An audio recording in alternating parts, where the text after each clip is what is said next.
స్నేహం ప్రపంచంలోనే అతిపెద్ద సంబంధం ఈ స్నేహం. జీవితంలో అమ్మ, నాన్న, తమ్ముడు, చెల్లెలు ఈ సంబంధాల్ని మనం ఎంచుకోలేం. ఎందుకంటే ఇవి జన్మతోనే మనతో పాటు వస్తాయి.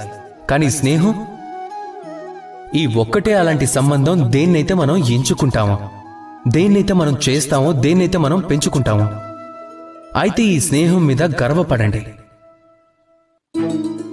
మీరు స్నేహితులుగా ఎంచుకున్న వారిని చూసి గర్వపడండి. ఒకవేళ మీ ఇద్దరూ కలిసి ఉంటే ఆ బంధాన్ని చూసి గర్వపడండి. ఒకవేళ మీ స్నేహితుడు జీవితంలో ముందుకు వెళ్తే, విజయం సాధిస్తే గర్వంగా చెప్పుకోండి, ఆ విజయం సాధించిన వ్యక్తి నా స్నేహితుడు అని. ఒకవేళ ఏదైనా కారణంతో ఆ స్నేహితుడు వెనకబడితే, సమస్యల్లో ఇరుక్కుంటే, అప్పుడు కూడా గర్వంగా చెప్పుకోండి, అలాగే ఆ స్నేహితుడితో ఐక్యంగా నిలబడండి. ఆ విధంగా ఐక్యంగా నిలబడి ఉంటే ఆ పరిస్థితి మంచిదైనా కావచ్చు, లేక చెడ్డదైనా కావచ్చు. అదే మనిషి ఎదుర్కొనే అతిపెద్ద పరీక్ష అవుతుంది.